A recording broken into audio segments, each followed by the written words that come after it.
All right guys, morning. We're gonna be working on a maintenance training session with my Doberman Bane. Gonna be using a ball and a string as a toy reward. Okay, gonna be using it as a little bit of a distance reward. Okay, Bane, heel. First thing we're gonna do, call him in the heel position. He's coming in hot. Nope. Comes out of position a little bit, so I say no, give him a correction immediately. Look. Nope. Nope. Good. Look. Good.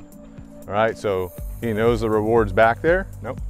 I ask him to look. He takes that, nope, as his release reward. Okay, comes right into the session. Nope, really wanting that reward. His job right now is to heel and look at me. Whenever I say the appropriate word, then he can release, go get the reward. Okay, fetch. So using these remote rewards is very, very useful, especially for high drive working dogs. Gets them to focus on what you're saying versus contextual cues, and also having them run back and forth like this is a great way, to exercise them more in a simple maintenance training session. Okay, once he gets back to me with the ball and the string, I'm basically just kind of here giving him a little bit of feedback into that ball, similar to a tug, but I want him to get some satisfaction out of thrashing it, holding on to it, all that kind of stuff. Okay, I can let go of it. That's gonna let him win that reward. Then I wanna see him bring it right back to me, okay? Good. So every time that he yanks it out of my hand or I release it from him, he's getting satisfied, you know, by the fact that he won that little game of tug, but it's not to the point where he thinks he's like better than me or dominating me. That's just a myth. In this situation, if people think they let their dog win the toy, right? And they think that that lets the dog think that they dominated him, that's just a myth. That's not true if you do your training the right way. Okay, out. Good, heel. So we're gonna see a little bit of conflict with him probably in this session as we're working. He wants that ball, he wants that toy, right? We're working on maintenance of all of our different training commands.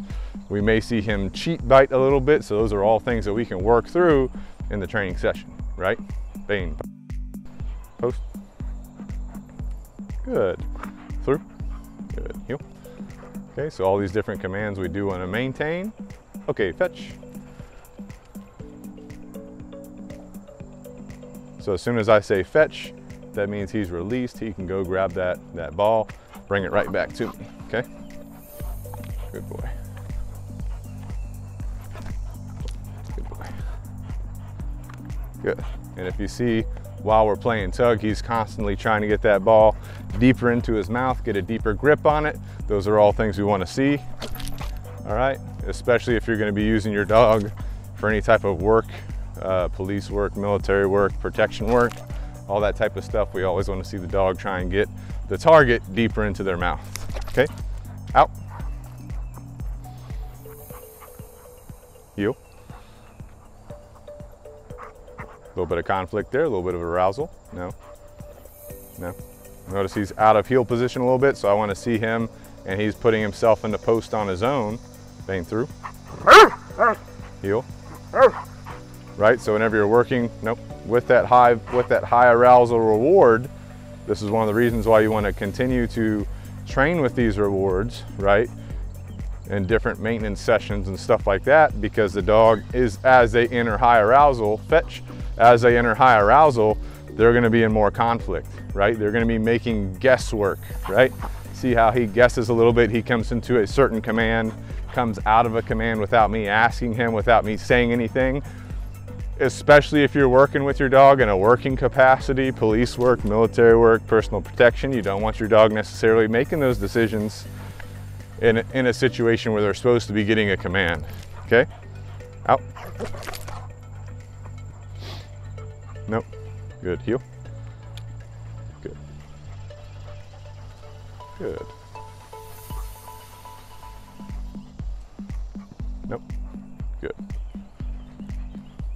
So anytime we're healing in this session, I want his head position right here. So anytime he brings his head out of that position, I'm gonna say no and give him a correction, okay?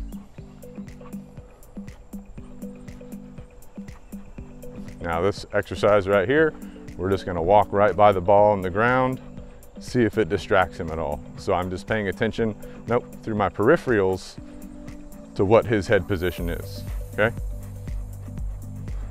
Good. Touch.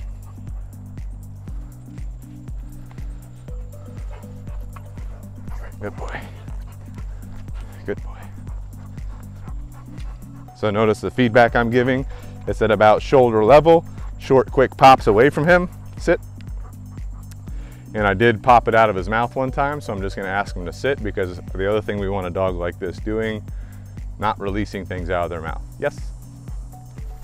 Okay. Good boy. Good boy. So little pops at the shoulder, right? Giving him some feedback. I am seeing him put it deeper in his mouth, so those are all things that I want to see him doing. Okay, good little bit of thrashing right here. Good. Oh, popped it out of his mouth again. Sit. So that could mean, if it keeps popping it out of his mouth, that could mean that he's getting tired during the session. So with that being said, we'll do one more quick bout here, Bane heel, and then we'll end the session. I'll show you how I end the session. Nope. Sit. Good. Post. Good. Through. Through. Good. Fetch. Okay, so we'll let him grab that.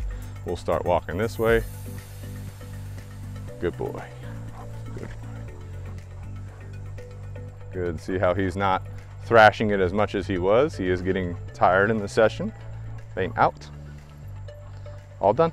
Nope. Heel. So all we do at the end of the session, we say all done.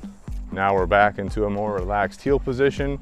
All right, and that's it. So it is good sometimes to train your dog through times when they're tired, to proof all those things.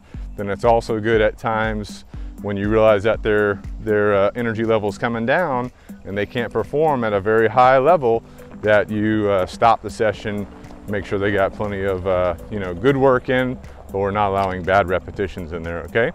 So appreciate y'all watching. Have a good one. See y'all next time.